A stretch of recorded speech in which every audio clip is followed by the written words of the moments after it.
Hello, and welcome back to The Swamp. The Swamp is a podcast, and it's also an acronym. It stands... Okay, the Swamp is an acronym. Stands for some whack-ass movie podcasting. Can you tell we're so good at doing intros? For a long time, we would just, like, rip, like, whatever the most popular quote was, and then we hit a few speed bumps of, like, movies that just, like, weren't particularly quotable, and then we realized, like, not to out myself as a bad podcaster, but I'm like, I never say my name, I never say the name of the show. I'd rather stay anonymous. Yeah. You don't get to know me. You don't get to follow me. I see all you people on Instagram follow requesting me, and I'll let you. I love it. And I will accept you, because I love it. And, no, okay, don't say that, because I, like, literally put our letterboxd in last week. I was like, and follow us on Letterboxd. So, like, each week I just add a new social handle for them to, like, come find us on. But this is The Swamp. My name is Dara. I'm Emily. And this is our podcast where we just fucking talk about movies. And this is Male Manipulator March.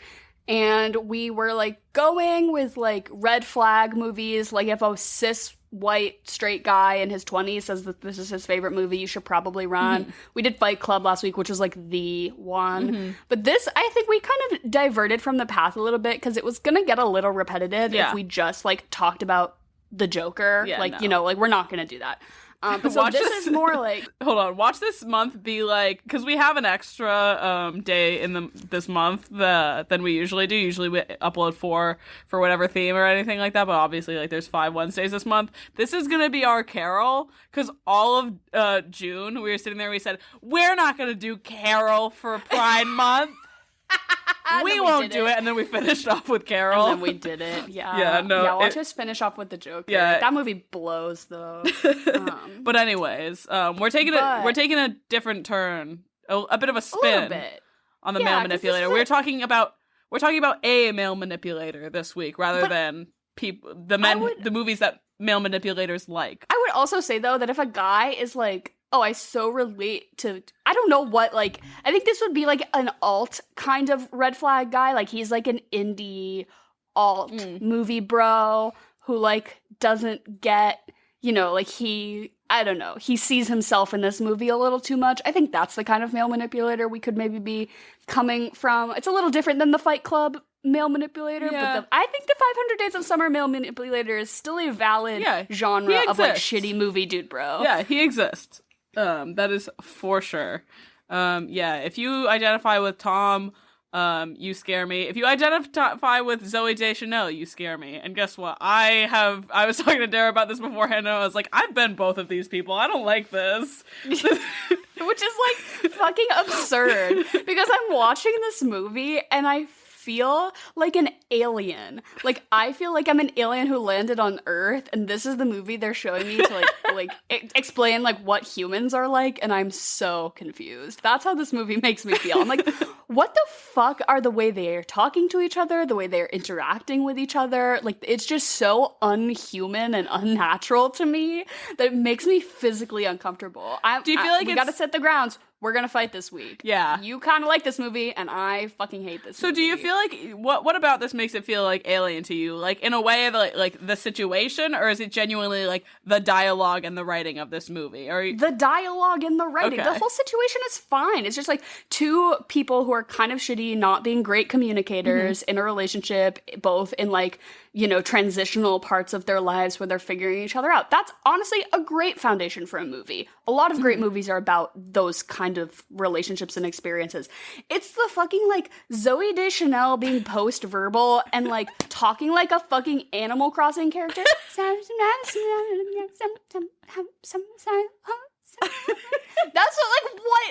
like, what is happening? And she's not like that. Like, she's kind of whimsical and fun in real life. Like, she kind of, I think, is a little bit of herself. You know her really well. No, but, you know, like, in interviews and stuff, she's very, like, whimsy and whatever. She definitely, but, like, she strikes me more as, like, her character from New Girl. Like, you know what I mean? Like, that's her. Yeah. Like, she just showed up on set and she did that. But that's what I mean, is, like, we've seen her do this kind of quirky character well and not irritate. I know we're not supposed to like Summer. I know we're not supposed to like Tom. They're both irritating people. Why am I watching a movie about a bunch of people I fucking despise, and I like there's just no reward or merit. I don't care what happens to either of them. I'm like, get together, don't get together, I don't care. I just wish this movie was over. That's how I feel. Fair enough. Yeah, I don't know. Something about this like I think part of the reason that I like this movie is, and I think we talked about this 2 weeks ago or so when we talked about Juno, how it was a period piece for like the early 2000s sort of thing. This for me feels like the 2009 rom-com period piece. And I think that's why I kind of like it. It's because it is so quintessential 2009. It's the weird montages. There's a dance number in there, the side by sides. There's a narrator that does not have to be there whatsoever. The time jumps back and forth like it's Pulp Fiction. I hate like the gimmicks. There are one too many gimmicks in this movie for me. But I kind of liked that. I feel like it was one of those things like usually I hate when a movie can't decide what it is. Like I think we talked about that a couple of weeks ago when we mentioned Last Night in Soho, which that I don't know. This one to me doesn't rub me quite the wrong way, like that it couldn't decide what it was. I don't know. This is like, you know, like the term twee? No. Do you know like twee? Enlighten me. Enlighten me and our listeners. Well, it's like a real word, but people also use it to describe basically this movie is like pretty quintessential twee, and everyone on TikTok has been saying like twee is coming back, and I'm like, there's no fucking way. I'm gonna give you like a formal definition. Yeah, give me the dictionary. Well, so the dictionary definition is excessively or affectedly quaint, pretty, or sentimental. So like quirky, kind of, like nice to look at, cute. But when I'm saying twee is also like, you kind of know the way that Maude Apatow's character dresses in Euphoria. Like big Peter Pan collars, a lot of plaid, like maybe like a peplum for some reason. That's twee. The way Zooey Deschanel dresses in this movie, like a denim button, like she's constantly on her way to a picnic is the only way I can describe like how she is dressed in this movie. That's twee. That's like I don't know. And also, like, basically the entire soundtrack of this film, like, anything Belle and Sebastian is super, like, twee, as far as, like, you know, a genre of a vibe. I don't know. But everyone's on TikTok has been like, oh, twee is coming back. And I'm like, can we not? Can we? Because this is just, like, early 2000s fashion with, like, everyone's doing, like, Y2K right now, right? Like, so, like, low-rise jeans. Great. Love that. Let's stick to that. One thing at a time like, here. Tacky on purpose. And then I'm like, let's not just repeat like infinity scarves. I was gonna say we were there for that. Like that was the time period that I remember like actually sort of when dressing yourself and like like coming up and figuring out your fashion sense. I cannot tell you how not wrongly I dressed, but it was like how far off base I was dressing versus like what I actually like wear and what I actually like. Like, you know what? Well, what we were also in like 5th grade. No, I'm talking like about, we weren't expected. I feel like freshman year of high school was like you know what I mean? Like that was the infinity scarves and the Ugg boots and the galaxy print like leggings and everything like that. Yeah, I would say 5th to 9th grade is when we experienced twee as it was happening in real time, and it was very like, why am I putting a belt over a shirt? Like, what? Layers? Why are there so many layers I think that was the last time I willingly wore a skirt in my life. What year was Juno? Because I argued Juno was like Juno was 6 or 7, I think. Okay. But I feel like Juno, like, dressed more early 2000. And this feels... like 2009 to 2012 feels like 12, the timeline for that. I agree. No, I argued that Juno was about as recent as you could argue a movie being a period piece is. It's like, you can't say Booksmart is a period piece because it's really capturing, like, 2018. Like, that's just not, like, that's not a We're thing. not far enough out. I'm not trying to make that argument, but I think maybe this pushes. I do think that you could say that this really capturing that, like, quote-unquote twee, very 2010. I feel like everyone was a little lost. I feel like it's not even because of like the way like I feel like Juno, it was like a lot of like the aesthetics and like we talked about like the set and the fashion and everything like that. For me, this movie feels like so time capsule-y because of all the different gimmicks. And because of everything that it did. Like, even, like as much as, like, Zooey Deschanel dressing like that and Joseph Gordon-Levitt's, like, horrendous wardrobe for this, I feel like those are only, like, one tiny little part in this movie that makes it twee, I guess, and makes it, like, a time capsule. The soundtrack gave me very much, like, that time period of, like, I don't know, like Kate Nash and like Belle and Sebastian. Like I said, just like, yeah, no. Even I made Henry watch this with me, and every time a new song started, he would go, "You know that's Zooey Deschanel singing?" And I'm like, "No, it's not." And he's like, "Oh, okay." And then the next song was started. He goes, "Did you know that's actually Zooey Deschanel singing?" And I was like, "Henry, stop." Could have fooled me. You know what I mean? Yeah, honestly. Oh, and the intro montage of them as children. I hated that. Yeah, I did hate that. I hated it. Yeah, that was a lot. The thing that I think I hated the most was the narration because it felt so unnecessary. Like, but at the same time, like, it did need to be there because I wouldn't have understood, like, half of it if it wasn't there. But it felt so unnecessary at the same time. Yeah, because JGL is the narrator, correct? His voice is the narration? No. Oh. Wait, because I was gonna say, if Joseph Gordon-Levitt is our narrator, then that kind of grounds him as our protagonist, because they do kind of have equal, like, screen time and equal, like, plot points dedicated to them.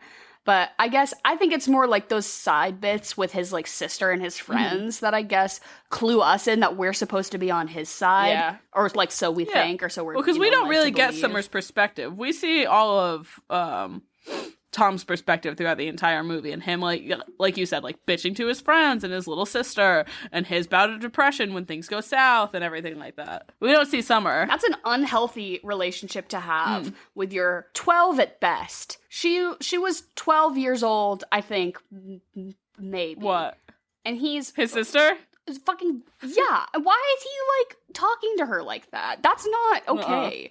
Somebody needs to intervene. Why are her parents letting her like go over and hang out there for like hours on end? I don't know. Well, I mean, I guess they're siblings, but I know in the past I've been like, I hate all kid actors, but I love every single kid in School of Rock. Like, I'm always like, I hate kid actors, but this time I'm fucking saying it. I hate kid actors, and I fucking hated little Chloe Grace Moretz in this movie. I think she's fine. I think she's good and shit now. The overly precocious 5th grade sister who's gonna give really insightful and deep advice to the wayward lost brother. I fucking hate that shit. I hate that trope. I hate it. It makes me angry. I'm like, not a single child has ever spoken like that to anyone ever. She should be playing with Littlest Pet Shops. She should be like playing Cooking Mama on the DS. Off in the corner. That. She should not be, like, sitting around with these 20-something-year-old guys giving them, like, poignant relationship One of the intro scenes where, like, she, like, rides her bike over and he's, like, despondent, like, breaking plates and everything like that, and she gives him vodka. It's like, come on. Like, how do you feel about her in, Kick-Ass, then? Because she is still very much, like, I feel like that character in Kick-Ass, but now her dad is just Nick Cage. Right. I think that whole movie also is kind of like campy and silly and plays into that, where it bothers me a little less, whereas this is supposed to be like kind of like a slice of life, right? Yeah. Maybe I'm just annoyed with the way everyone talks in this movie, to be honest. So maybe it's not just limited to this child. It's literally like the dialogue of every character makes me feel like somebody stabbed me and just twisting the knife. Like, it makes my skin crawl. No, that's interesting, because I feel like I didn't have that big of a problem with it. But, do we want to give a quick intro or a recap? I mean, it is 15 minutes into this, so I'm hoping that if you've made it this far, you kind of know the movie, or you get the general gist, but... It basically is like an anti-rom-com, I will say, is like the genre. And it's our protagonist, Joseph Gordon-Levitt, plays Tom, and he's this guy, and he meets Summer, who's played by Zooey Deschanel, and they work together at a greeting card company. And it sort of bounces around. It's called 500 Days of Summer, and we get the little, like, day 1 is the first day they meet, and day 500 is the day they part ways.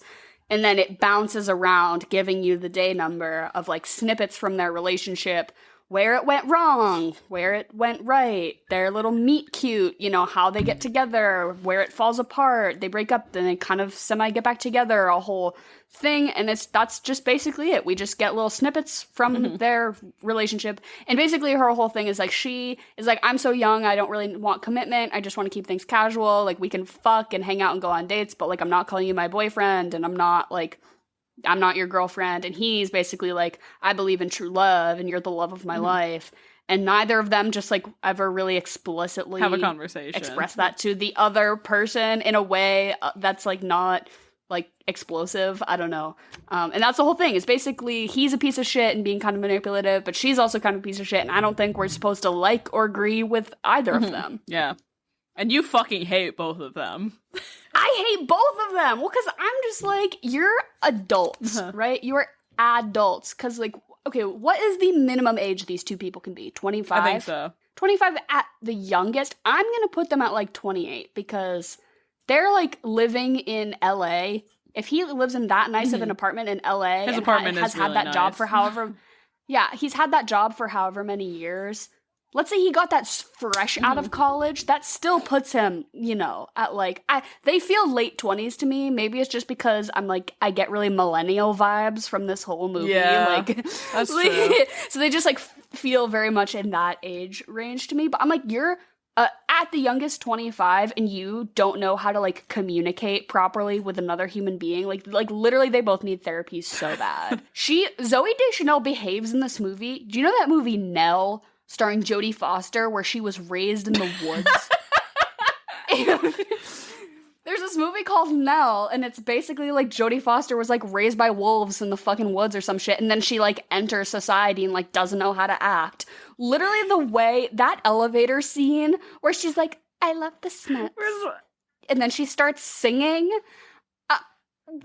What is that? Like, literally, I feel like I'm watching, like, a simulation of, like, now let's point out where this social interaction could have gone a bit better. Like social training for people who have trouble with social cues. Like, literally, that's what this movie should be. Like, let's point out where they could have, you know, done a little bit better job of reading the room. Because, like... Okay, where else? Where else in this movie? Give me, like, all of the... Well, I mean, they're both supposed to be like awkward. Yeah. Is the whole They're both thing. very quirky. But it's like it's the whole thing. It's quirky as fuck. But it's also just like not believable because they're like Hollywood hot and like I feel both like they seem to be like successful. I feel like and at good. least they like took Joseph Gordon-Levitt down by like putting him in the clothes that they put him in. Because that shit was horrific. That's true. They're like, you cannot shower for a few days before showing up to set because we need you to be a little greasy. But just, yeah, I don't know. Just every time they speak to each other, I'm like, why did you choose to say any of that? I feel like one of the things that I could just read from you, just by how this conversation is going, is do you despise the fact that they put them working at a greeting card company? A little bit. Well, okay, here's the thing, is that I am currently in a position in my life where I'm applying to jobs, real, like, big girl jobs that hopefully I will do a career that allows me to live a comfortable life, right? That's where I'm at. I'm gonna have my master's degree, and I think I'd be really lucky to get a job as a copywriter at a card greeting company. Like, I think right now, if I applied on LinkedIn as a copywriter position at a greeting card company, I don't think they'd hire me. And I have my master's degree. And him being like, this is my failed career, and them showing cards being like, roses are red, violets are blue, happy bar mitzvah. What? That's not real either. Have you ever gotten a greeting cards? Are like, at least have a little bit more tact than that. I don't know. I just am finding every little detail of this movie to like. Yeah, I was gonna say you want to be mad because I don't like it, but I think the one thing that was like the biggest red flag from the jump was him listening to the Smiths and her being like, "I love the Smiths." I love the Smiths. And then she literally just starts singing. That would be like, you know, when somebody walks that like psychology experiment when somebody walks into an elevator and stands the wrong way. They like face the back to like gauge other people's reactions. There were hidden cameras, and this was a psychology experiment to be like, if you're listening to music and the person next to you starts singing the song that you're listening to, like what does that trigger in the human brain? Because I think I would go into fight or flight. If I was listening to something, the person next to me was like, oh my god, I love Greta Van Fleet, and then they just start screaming, like, actually, I think I might kind of like that, but, you know. One thing that I can say that I genuinely very much hated, was the fucking IKEA scene in this movie. It's just been done so much, and it's just so overdone, especially, like, when you think about, like, a good, I guess, anti-love movie or some shit like that. Like, I, like, think about, like, the scene in, like, Eternal Sunshine. You know what I mean? Yes. Great. Outstanding. So well done. Love it. And then they took the, like, carbon copied it and did it so much worse. And then they did it twice. And they did it twice because they do it once when their relationship is going good and then again when their relationship is showing bad to show. I'm like, why are you going to IKEA as a date more than once? Because you're clearly not there to buy furniture. To be fair, I go to IKEA at least every 3 months. And you don't buy a thing other than snacks? I buy a small thing. Last time I was there, I bought a phone stand and a fake plant. See, at least, I don't know. And were you there on a romantic venture or just, like, for shits and giggles? Shits and giggles. Okay, yeah. See, you didn't take, like, a romantic interest on multiple occasions to IKEA to do the thing where you pretend to live in the setups of the rooms. That's a one and done. You can't redo that. Well, yeah, they did it once, and then they do it again when their relationship is going poorly, and he's like, babe, you're not yes-anding me in this IKEA scene. Like, what? You've already done it. I was just thinking the entire time, if I was shopping for things in IKEA, and I saw these people in IKEA, I would be pissed. I would start shitting in the toilets. I would literally sit down and start taking a shit in whatever model home they were. Yeah, the way they were lovingly gazing into each other's eyes, and then like a family. Yeah, like on the bed. Like, oh, sorry, we interrupted your moment. I'm like, he's like, is he about to? He's like about cunnilingus her on this IKEA bed. Like, I'm like, stop. Like he's got her fucking pants unbuttoned, like in the middle of IKEA. He's tucking his hard dick up into his waistband as he shuffles off to get a meatball snack. Like, what? No. I would call security on them in IKEA. Public indecency. I hated it. And this movie feels very immature to me. That's the word I'm going to use. Because this feels like if at age 13, you told me to, like, describe, like, what a fun relationship would sound like, things like IKEA dates and, like, things like that would be very much like what a very young person would. This movie is like a 13-year-old wrote. Yeah, that's how this feels. Interesting. And I'm just like, this movie was written by grown men. This movie was written by adult men.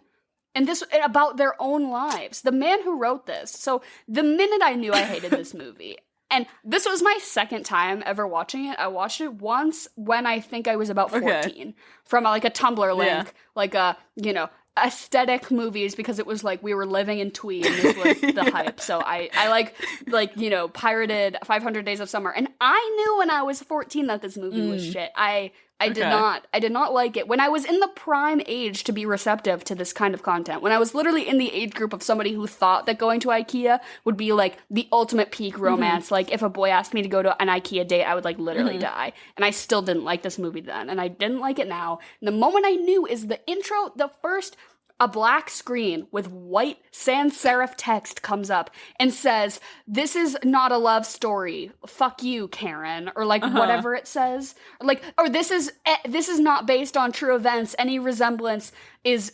coincidental, except for you, Judy or like whatever it says. Ugh. And the person who wrote this has come forward and said, like, yeah, about 70% of this is like verbatim based on something that That's so happened to insane. me, which makes me hate it No, even it is more. tr- The fact like- that this wasn't written ironically,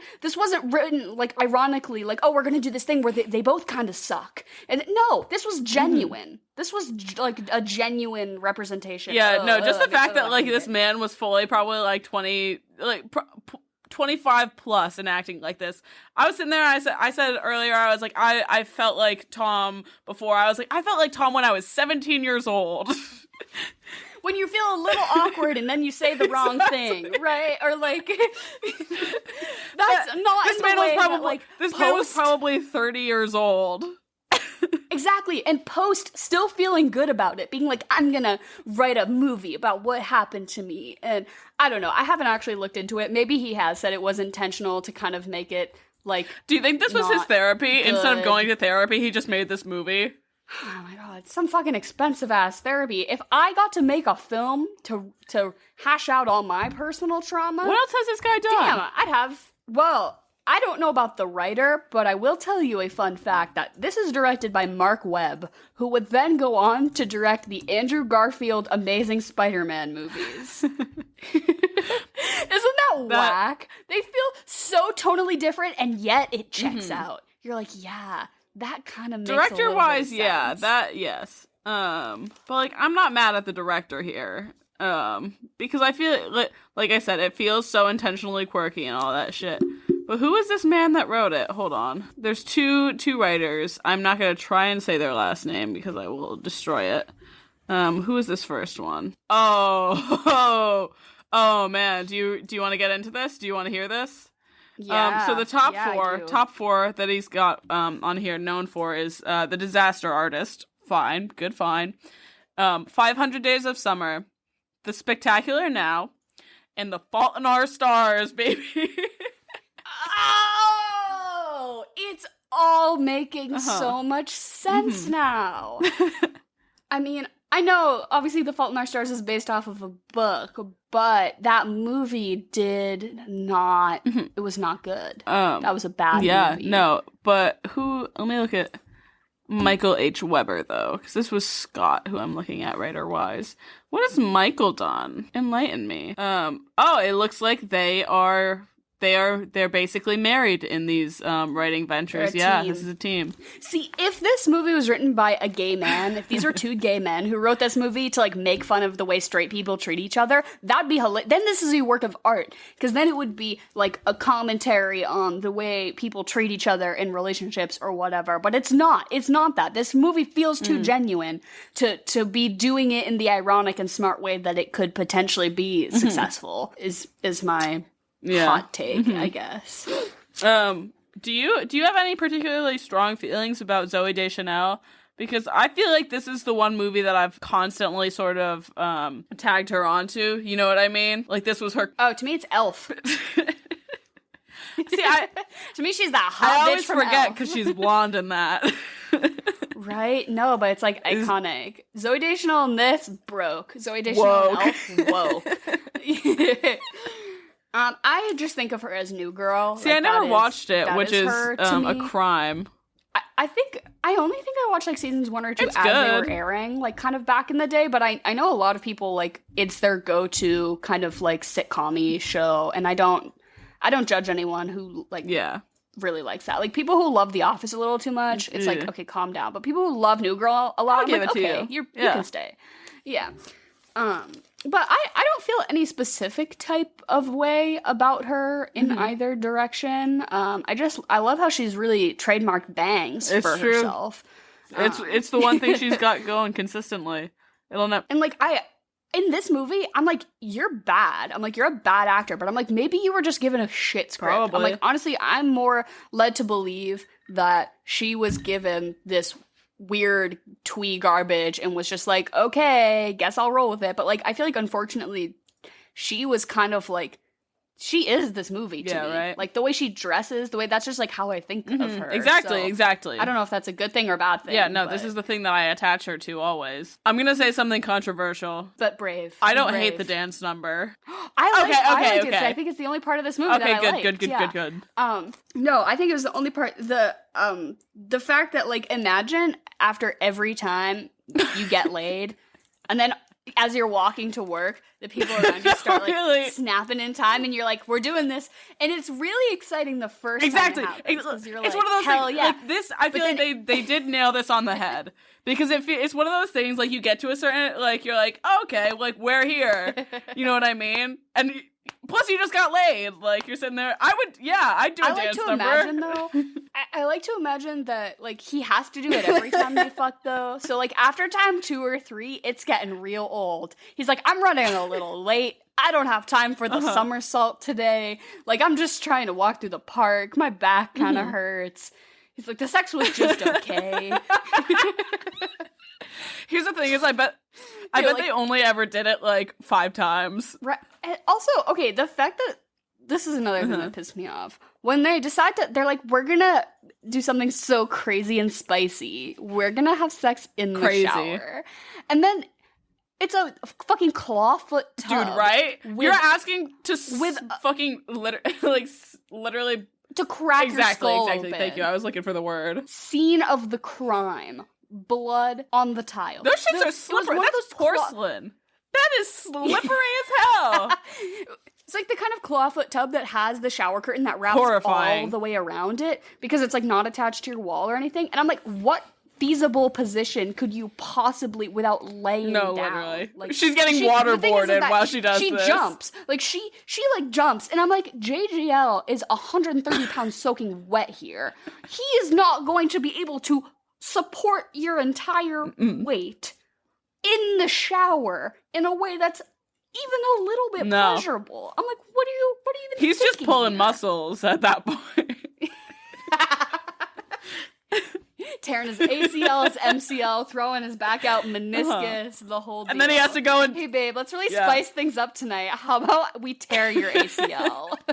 And then he goes and does a whole dance number next day. Honestly, though, I kind of get it, because, like, if I also got to fuck Zooey Deschanel, and then she was like, we're just gonna be friends, I also would be like, too bad I'm in love with you.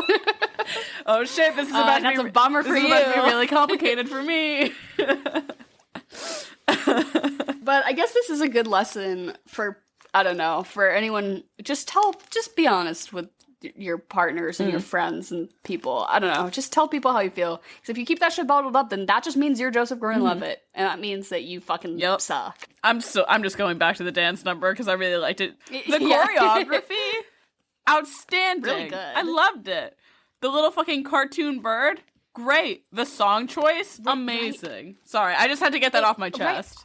Hall & Oates. I wish Hall & Oates played every time I got fucked. Like, that would be great. That would be... Just the intro for it. What I got? You just hear... Actually, you're like, you're like about to like get into it, and you just hear a little snapping. No, but I was just gonna say something really appropriate.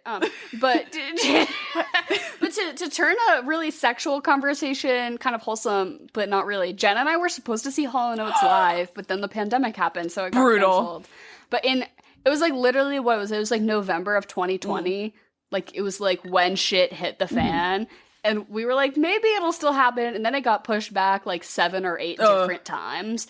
Each time, just like a new variant would hit, and it would just be like, bummer. And then they would get pushed back. I think it just flat out got canceled at this point. But there was a time in my life that I was going to go see Hall & Oates in concert. And I was going to be the only person under 50. And it was going to be Those are always fun ones. I feel like I've done that a lot because my mom wants me to see a lot of the classic... artists and everything like that before they're all dead. So you show up and it's like 60-year-olds and they're blazing. They're high as shit. Everyone's so fucking drunk. Elton John was rowdy. Absolutely rowdy. Oh my god. I love that. That was actually the first concert I ever went to. Is I went with you and your family and we saw Fleetwood Mac. And it was also just like us and then a ton of old people, and it was awesome. It's great. And then I get to tell people that my first ever concert was Fleetwood Mac, and that's That kind of is a a serve. serve. Yeah. Technically it's Flogging Molly, and they play it at a bar, but I don't really remember that, so I don't quote it as being like my real first concert. But they're like an Irish like punk band or something. Some people Good name. I don't know. Do we want to call in Jen? From Yeah, Chocolate or let's. Vanilla? Yeah, speaking of Jen, speaking of Hall & Oates. All right, so we're here with Jen. This is probably the most natural like flow of conversation we've had into Chocolate or Vanilla, because usually it's just plopped in the middle. But Jen, I was just talking about how you and I were gonna go see Hall & Oates. Oh, Then it got ruined. never happened. Yeah. But you organically came up in conversation, and now, wow, you're here to play Chocolate or Vanilla, a game of your invention. You host it on the podcast in the middle of the show. You ask us two things, and we just say which one we like better. It's really good and a great way to just express your opinions aggressively, at least in my case. And is there a theme this week? There is a theme. First of all, I'm going to say Hall & Oates, man. I was so bummed out. Effing COVID. Like, that's all I have to say about that. All right, so my theme is I am Oscar obsessed, so it has nothing to do with the movie. These are all the actors and actresses who are nominated for Best Actor, Best Actress, but you're going to compare them in two other things that they've done. This is really good because I haven't seen any of the Oscar noms this year. Yeah, that's why. Thank you, Jen. I know you were thinking of me. You're not missing out on much. Not great all around, but don't kill yourself. I'm excited. Yeah. Some good, actors and actresses are up for awards, so I'm excited for this. So okay, ready? Chocolate or vanilla? Chocolate. Vanilla. Chocolate. Chocolate, vanilla, or strawberry? Chocolate. I'm gonna go for strawberry this week, I think. Ooh. Chocolate. Right, nice. Andrew Garfield in Amazing Spider-Man or in Hacksaw Ridge? Really, I feel like that's the only thing he's been in that I've actually not like. I really hated Hacksaw Ridge, and I did not think he was anything special. I'm not only is this movie bad, but you're an actor I like, so you could have saved it and you didn't. But those Spider-Man movies were also not great, but I think he was doing the most. He was, giving it his all, and so I'll definitely say him as Spider-Man. I didn't hate those Spider-Man movies, but yeah, no, I have to agree with Dara. Hacksaw Ridge was not close to my favorite, so I'll go for the Spider-Man ones. Yeah, same. I didn't hate those Spider-Man movies either. I kind of liked them. Next is Benedict Cumberbatch as Doctor Strange or as Khan in Star Trek. Benedict Cumberbumble. Benadryl Cucumber. Bruh. You can just say any two words that start with B and C and it sounds like his name. Beignet. Crumpet Face. I'm gonna say him as Khan in Star Trek because I'm a little tired of Marvel, and I'm also super tired of this next movie, this Doctor Strange movie that they've got coming up is just a whole kind of rehashing of sort of the we're bringing all the storylines together thing they did with Endgame, and I don't know. I'm just tired of it. I'm we're gonna do a crossover with Scarlet Witch and Shang-Chi, and I'm just let's fucking stop. Just stop it. I don't know. I'm really tired with Marvel right now. Let's kill Marvel. Right? Let's just flat out end it. Dust them all. Death to them all. Do you know that that's a Wendy Williams quote? No, dust. I said dust them, in the movie. I thought you said death to them all, which is recently Wendy Williams said that about Britney Spears' whole family, which was pretty iconic. Yeah, good stuff. I'm also gonna go for Star Trek. I remember seeing that movie with I think both of you. Actually. Yeah, it was a good one. And I don't think I had really seen many of the Star Treks, but I remember really enjoying that one, so I'll go for that. I think it was someone else's mom because I have never seen that movie. I don't think. I remember Dara being unless there. It was really unmemorable. I definitely saw them both in theaters, I think with friends, so maybe you just weren't there. Or maybe you were, in which case you can't pick it because clearly you don't remember it. That's been known to happen. I'm gonna go Doctor Strange because I still love Marvel. Not gonna lie. Let's see. Next one is Javier Bardem in No Country for Old Men or in Vicky Cristina Barcelona. Javier Bardem is one of the only people Well, I was just about to say he's one of the only people who's made me like convinced that a bowl cut can be sexy, but that happens to me kind of a lot actually. Yeah. I think this happens to me pretty frequently. Don't forget about fucking the Willy Wonka episode conversation. Yeah, the conversation. Actually, I am privy to a bowl cut, if I'm not gonna lie. So I will have to say him in No Country for Old Men, because the way he, that thing that used to slaughter sheep, and he uses it the pressurized air thing that's just like a bolt. Yeah, that movie's just cool. I feels a bit like a sin that I haven't seen that movie. I haven't seen either of these movies, but I do know that he is outstanding in No Country for Old Men. And I'm just gonna choose it because I really want to see it. Maybe I'll watch it tonight. But it's really good. It's the Coen brothers, so yeah, they're hit or miss for me, but I think this one obviously seems like it's gonna hit. So I will take same No Country for Old Men for the sweep. Denzel in Training Day or Malcolm X? I haven't seen either of these. What's Training Day really? about? Football? It's like a cop movie, and it's like he's a dirty cop, and he's training Ethan Hawke, and Ethan Hawke's like naive and like wants to do good, and Denzel is just like a dirty cop. Ew. Sounds gross. Well, a movie about a corrupt police officer. Or Malcolm X. Malcolm X. I'm going to probably pick the Malcolm X movie. Yeah, exactly. Gonna have to stick to Malcolm X on that one. I will too, and I should have used him last week for biopics.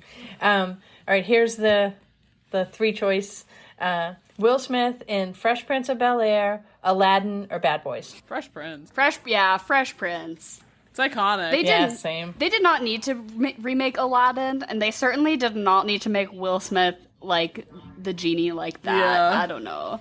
That's one of those, like, you just don't touch it. It's like Heath Ledger Joker, like, you just don't touch it. I don't know. Yeah, same. And speaking of remakes, though, they're remaking Fresh Prince for a TV show, right? Yeah, it seems really dramatic. Yeah. Super Yeah. dark. Oh my god. Yeah, no, I'll send you the trailer later. It seems like a lot. Agreed, definitely. Next one is Jessica Chastain in Molly's Game or Zero Dark 30. I really actually liked Molly's Game. I feel like I reference that movie kind of a lot in this podcast because I love to bring up the fact that Michael Cera plays Player X, which is this like high stakes poker player who like played under a pseudonym or whatever because it was like, but it was in real life. It's based off of a true thing. It's fucking Tobey Maguire. Tobey Maguire was like this like big time poker guy, which I just think is fucking hilarious that they got Michael Cera to play him in this movie. I don't know. I just love it. I'll go for Molly's Game. I think Molly's Game over an Afghanistan movie. I don't know. Yeah, fuck war movies, and especially fuck war movies about the Afghanistan like conflict, like on the side of the U.S. Like no. Yeah, I'm gonna say Molly's Game too. I really like that movie. Although I was listening to a podcast recently, I can't remember which one, where they were talking about how awful it was, and I'm like, that movie was great. I don't know how anybody would think it was awful. Also, could have been a biopic choice because that was a real person. Yeah. Next is Olivia Colman in The Favorite or as the voice of Pal in Mitchell's versus the Machines. What? Like, literally from the body of work from Olivia Colman, you chose a voice role from an animated movie that nobody except you has seen. No, I'm just kidding. I think a lot of people have seen it. I have no idea what she's talking about. I wanted to plug it. It's nominated for Best Animated Picture, and I really liked it. And she's the voice of, like, this cell phone, this evil cell phone. Okay. And I was like, oh my god, that's Olivia Colman. I love her. I was gonna say if you put her up against like The Favorite or The Stepmother and Fleabag, I would have said The Godmother, but I don't know. Yeah, I feel like I'm gonna go for The Favorite in this one. Yeah, me too. There's so many. I don't know. It's weird picks, Jen, but but I can't judge you for it because this is your Exactly. This is your bet. I'll pick The Favorite, but one of my favorite Olivia Colman performances, I think I referenced it a couple of weeks ago, but the show Broadchurch, she plays like a cop, like a mom and a cop, like a small town, and that really proved to me that she's got fucking crazy range because it was just kind of like a TV drama role. She just fucking acted the shit out of it. And I'm like, oh, you're not always doing like high highs and low lows. Like you can really hit the middle too. That like I love Olivia Colman. What was the name of that one again? You said it's called Broadchurch. It's on Netflix, I think. It's just like a cop. It's like a crime drama show. David Tennant's in it too. He's pretty good. Oh, I'll have to watch that. I'm gonna take her though as Pal in Mitchell's versus the Machines. Fair enough. I just want everyone to watch that movie. It was really good. Next comes K-Stu in Twilight or Zathura. Twilight! I love Kristen Stewart. So I just saw Batman, and I'm like, I love that. Like, I wish I could go back in time and tell Twilight fan 12-year-old me that in this day and age of this year 2022, that Edward is gonna be Batman and Bella is gonna be Princess Di. Are you fucking kidding me? In like headlining blockbuster movies. Are you fucking kidding me? I absolutely love that for both of them. And yeah, I gotta say her in Twilight. Even though Zathura, a deep cut, but I love that movie. Yeah, no, it's gotta be Twilight. I feel like that's just the right answer here. Yeah, same. The original Twilight is awesome. It's Twilight. So the next one, I don't know if people call her this, but K-Stu, I'm gonna transition right into N-Kid. Nicole Kidman. I'm gonna call her N-Kid. Fair enough. I think if the AMC commercial isn't an option, then I don't want to be a part of it. It will not be an option. As Nicole as the neurosurgeon boyfriend of the race car driver in Days of Thunder, or as Celeste in Big Little Lies. Oh, she's so good. I've never seen whatever you're talking about. The first one, I've not a clue. But her wig in Big Little Lies sends me to the moon. Literally, just put Nicole Kidman in a wig and put her on my TV screen, and I am like on the floor rolling. Yes. She's also just really great. Also, if Reese Witherspoon wants to hire me, I just applied for a job at her production company. So, Reese Witherspoon, if you're listening to me, I love Big Little Lies and I love your work, and I would really like you to hire me. Plugging myself just in case Reese listens to the pod. Reese, if you want to come on the pod. If you want to give me a job. Yeah, no, I'm also going to have to pick Big Little Lies. That is just an outstanding show. I miss it. Same. I read that book and I watched I watched both seasons. It's so good. But yeah, Days of Thunder, it's like that's Tom Cruise and Nicole Kidman did like a bunch of movies together when they were like dating and getting married, and that was one of them. Okay, last one. Penelope Cruz in Vicky Cristina Barcelona, or as the voice of Juarez the guinea pig in G-Force from 2009. Oh my god, G-Force. What a blast from the past. There's like a pocket of movies that live in a very liminal space in my brain that like cannot be retrieved unless referenced. Like, if you told me like list every movie from your childhood, gun to my head, I would never say G-Force, but you just said that and it unlocked something in me. I feel the same way about Baby Geniuses. Yes. Is that a movie? That move, like, what the fuck was that? But, like, you say it and I remember it. I had to shelve it at work the other day and I was like, what the fuck is this? I'm like, why do I know this? I was like, why does this feel very familiar? So I'll say her as the guinea pig in G-Force, because what crack were we all on in, like, 2006, man? I feel like I haven't watched a lot of Penelope Cruz movies, and I certainly haven't seen the first one, so I'll go for G-Force as well. Same. Anybody who can voice a guinea pig deserves an Oscar. Definitely. But that was it. That's the Oscar noms version of Chocolate or Vanilla. Thank you so much. And so Jen. I have two questions for you. So you were really plugging Mitchell's in the Machines. Would you say that is your personal pick for Best Animated? Oh man, this is such a good question, because this year I actually loved all the animateds as much as I did not really like the feature films. Like Raya and the Last Dragon I liked. Luca, I really liked Luca. Mitchell's and the Machines, and what's the other one? Oh, and Encanto. I love them all. I don't think Flea fits. I was going to say, is Flea in there? It is. Which is really interesting to me. I think it was like a creative, interesting take, but it doesn't feel like the other one. Like, it would feel weird to give it to Flea over something else because they just don't feel comparable to me. Right. I don't feel like it's traditionally animated, so I'm afraid they're going to give it to them just to like rock the boat and try something new. But any of the other choices I would be super happy about. I really, really liked them all. Like, I would watch them again right now. Any of them. Yeah. But I love animated movies. But which one is your favorite? I don't know. I just don't know. Okay, well, I'm sorry. I'm like, wait. I gotta give my pressuring you right opinion because I'm gonna say I think Encanto, but I want Mitchells and the Machines. How's that? Okay, no, Yeah. that's good. And then, do you have any particulars in the acting race who you're rooting for? Oh, that's another good question. I actually really liked Jessica Chastain's version of Tammy Faye Baker, but I think Nicole Kidman, but I would like Jessica Chastain. And then for the actors, I'd like Andrew Garfield to win it. I think Benedict Cumberbatch, but I want Andrew Garfield. Yeah. All right. Yeah, I agree. Most of my personal stock is in the supporting categories.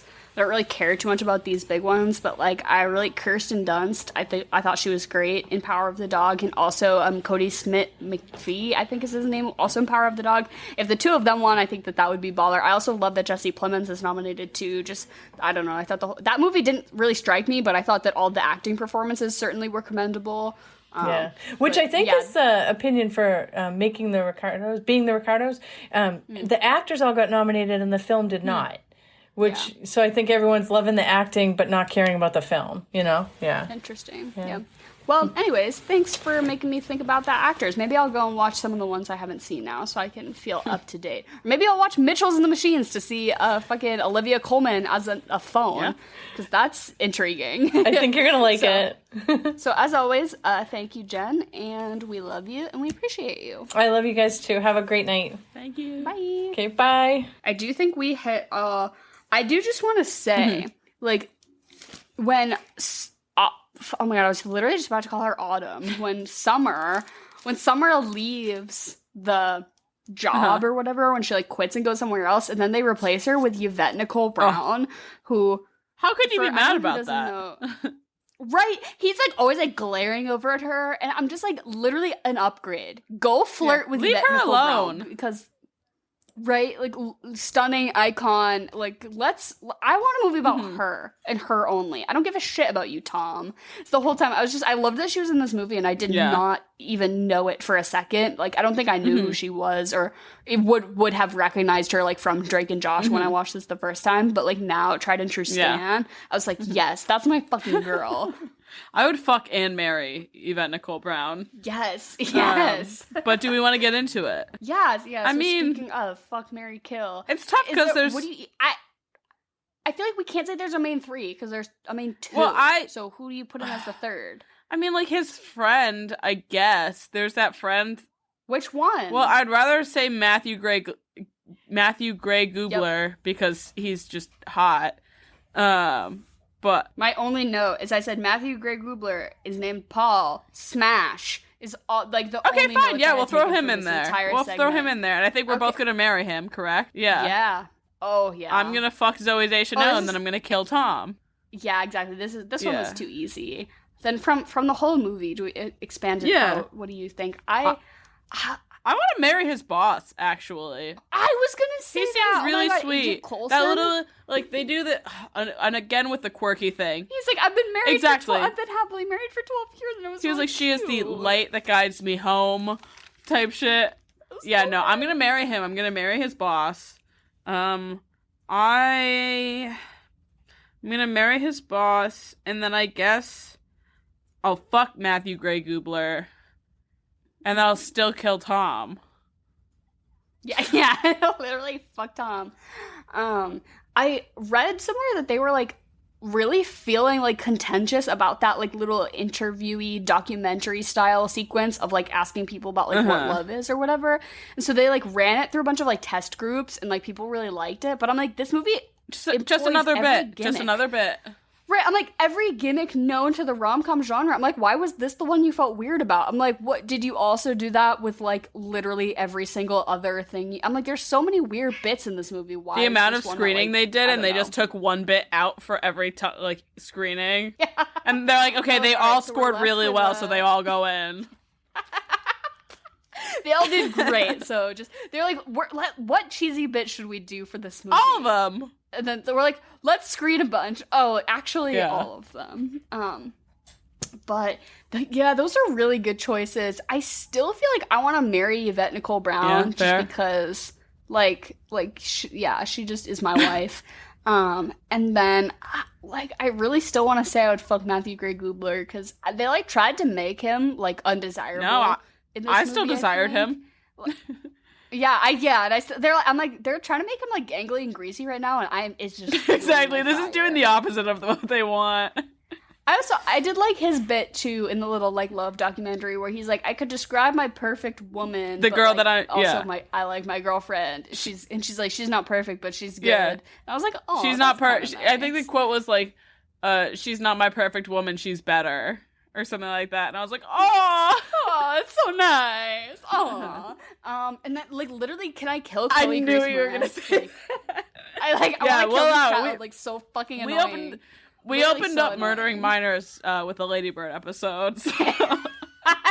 Yeah, we're like, oh, so like, fuck, marry, kill isn't really conducive to minors, but we're like, well, we can kill them, yeah. So it's kind of fucked up of me. I think I would, if not her, then also Tom. Like, literally just. Dude, imagine how fucked up that family is to be producing both of those two. I'd hate to go to dinner. I think she's only so precocious because she's like being dropped off there for hours on end, and I'm like, girl, I do like that scene where they're playing Wii tennis though. That felt really real. I'll tell you what. I played Wii tennis for the first time, like maybe like 2 weeks ago or something. I had Wii elbow.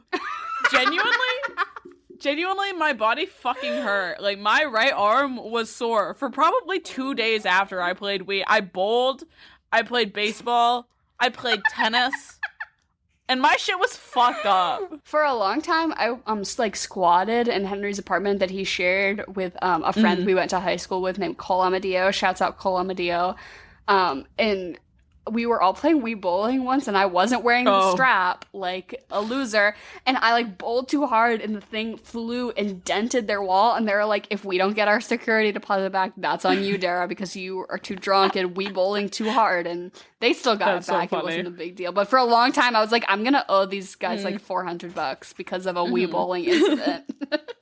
And what would you eat or drink with this? I have a very concise answer. Okay, you go first because I'm gonna be. So I did my research this week because I feel like I never give an actual drink that I feel like you could have, but I really based this off of obviously 500 Days of Summer, whatever. This movie is also based in LA, so I sat there and I said, okay, what's a drink that's like very like summer LA based? So I'm pretty sure that I genuinely just Googled LA drinks or whatever, and like this article was like, 15 best cocktails for the summer in LA or whatever, and I was like, perfect, gorgeous. And the one that came up, it's called Bees Pollen, which just like you. It feels really right. You know how like Zooey Deschanel in this feels like a bee girl? She's a bees girl. Yep. Like, tell me I'm wrong. She's like, yeah, my grandpa was actually a beekeeper. So like it's actually called an apiary. She's a bee girl, but like this drink uses like scotch, which like I feel like Tom thinks he's the kind of guy that could drink scotch like just fine and everything like that. So I was like, okay, this feels right. So the cocktail is essentially like made with scotch, yuzu, I don't know what the fuck that is. YUZU. I couldn't fucking. It's lemon. Yeah, it's like a lemony thing. Cool, great, awesome. It's like a lemon liqueur. Okay, perfect. That sounds even better now that I know what it is. But that scotch, chamomile, and honey, which just right. It sounds nice. It sounds very LA. And so bouncing off of that, it sounds like a lovely cocktail. Maybe I'll make it this week. I think what you pair this with is also another very LA thing, the avocado toast. You know what I mean? It's like so. That's brilliant. Thank you. I felt really good about this one. You win. I felt really good. I think you win this week. Mine is so lame. Mine is, in comparison, mine sucks so bad. So they eat pancakes in the movie. Have pancakes. So just have some fucking Bisquick. Just some pancakes. Just do. Are you saying pancakes and Jack Daniels? I'm saying you rip shots of clear liquor. Because my alternate answer is that you chew fucking nails.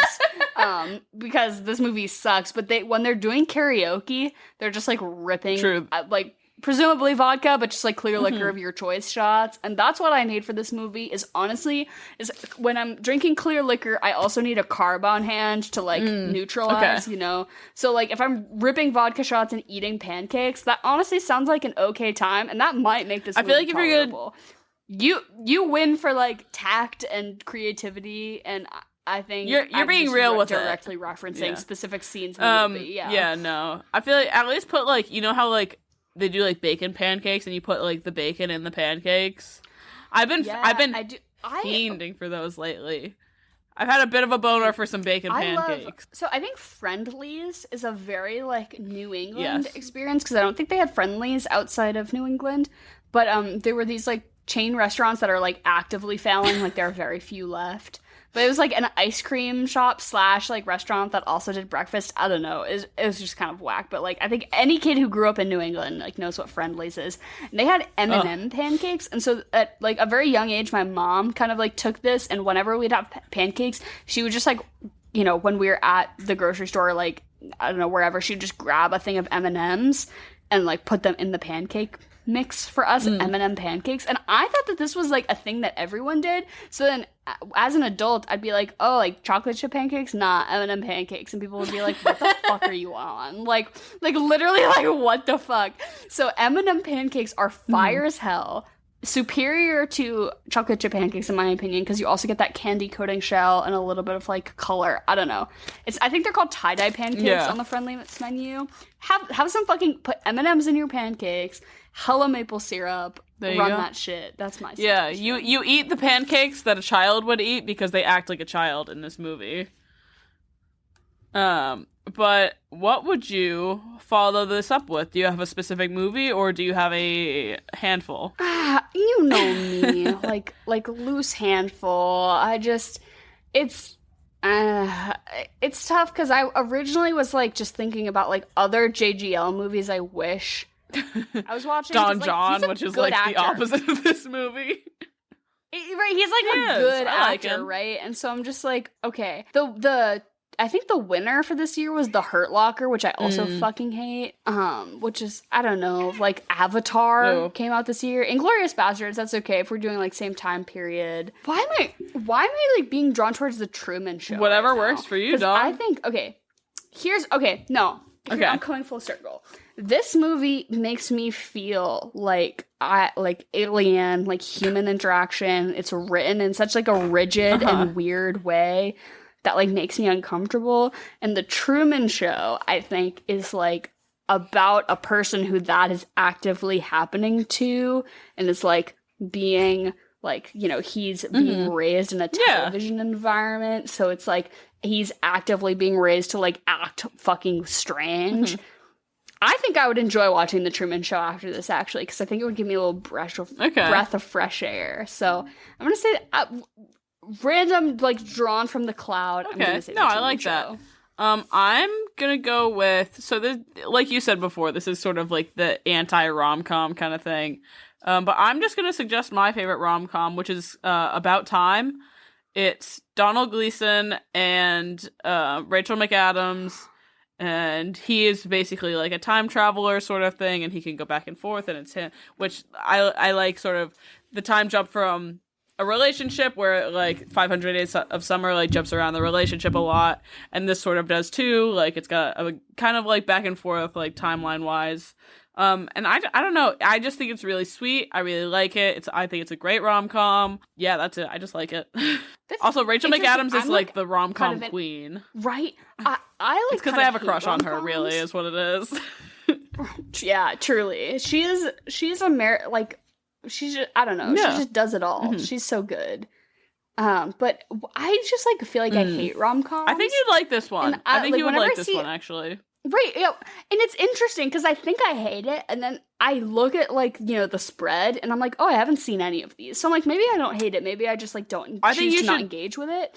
Because I'll hear people say like, oh, this is one I really love, and I'm like, oh, interesting. Like, never seen about it. this so one maybe specifically. I'll give it a try because yeah. Yeah, the one you just said, because I've literally never I seen watched it. it for like the first time after like I had a conference that weekend, like a long weekend. I was on my computer. I think I sat down and maybe the reason why I like this is because of the conditions I set for myself. I sat down in a bubble bath, and I put my computer in front of me, and I ate cheesecake and watched it. With like a glass of wine. That is the most conducive environment to a rom-com. I think I really just set the scene for myself, but I think it's still good regardless. I mean, I guess I do love 10 Things I Hate About You, and that's kind of a rom-com. But I don't know. Yeah, there's just I just like all like the standards. I'd like early 2000s rom-com standards that I just like straight up haven't seen, that I just like have decided that I hate. But honestly, I kind of liked To All the Boys I Loved Before when that came out on Netflix. The hype was too big. Yeah, the hype was too big that I was like, I have to see this. And I was like, this is kind of cute. I'm not gonna lie. Like, I kind of like it. So maybe I'm more like into it than Give it a shot. I would suggest this to anyone. I did really like The Big Sick, which is like kind of a rom-com, but is also kind of like I don't know, whatever. But I like that one. So yeah, maybe I should be more. If anyone out there has rom-com suggestions for me, drop them in our DMs on Instagram, Twitter, whatever. Links are all going to be in the bio. Let me know what your favorite rom-coms are, because maybe I should go on a little bit of a personal journey. And last question for you is, what would you rate this? I'm going to give it a 6, even though I talked about how it's not the best movie, but I still really like it. I was truly ready to like battle you to the death, and I hate to think that I steamrolled this conversation with my negative energy that I couldn't tell you why I have a soft spot for it, or not even a soft spot, but like why I don't hate it more. I just don't. I like that it's quirky. I like that it uses all the gimmicks. No, I get that. But I also hate this movie. Yeah? I'm gonna give it a 2. I think those two points I'm giving it are fully like the gimmicks I did like. I liked the musical number. I liked that it took like not necessarily risks, but like, you know, it just did some interesting things in some certain spots that I was like, okay, this is fine. But otherwise, like, yeah, literally this movie makes me like physically uncomfortable to watch because I like fucking hate it. And I don't know, it just like is a weird like early Tumblr kind of energy that I get from it. That's just like particularly cringy. I don't know, the vibes are just bad, and I just don't want to associate myself. So hard on this movie. This is I would say this is like the first time we've really disagreed, but this is like a soft disagree. This is like we still have we need to be I think we need to disagree more so we can get good at like we'll work on this for you guys. Right, because we're always just like, I agree. What do you think? I agree. We like the same thing. But honestly, I think this would be a worse podcast if we hated the things the other person liked. Because my cats are going I just heard I don't know if you guys could just hear them right there. Buddy, can you chill? Anyways, thank you all so much for listening. We love you. You're amazing. We will continue Male Manipulator Month. Next week, we'll switch to more of a traditional red flag. He says this is his favorite type beat thing. We just figured we'd break it up with a little bit of soft indie bullshit, if you will. But links to all our social media. Like I said, tell me what your favorite rom-com is. I'm willing to venture my personal interests out, and also tell us what you think we should cover, themes for months, chocolate or vanilla suggestions, merch, all of that good shit. Also, we're like maybe toying around with the idea of like videotaping these and putting them on YouTube. If I don't know, I like listen to podcasts in the car, but my experiences aren't universal. So I know a lot of people like watch on YouTube and stuff. Neither of us are particularly cute when we record these. Like I'm like a little greasy and a little drunk, but you know, maybe you want to, you know, put a face to the irritating voice. So if that's anything anyone would like, just, I don't know, reaffirm our choices, I guess. But otherwise, we love all of you. We love hearing from you. And thank you so much for listening. And goodbye and good night.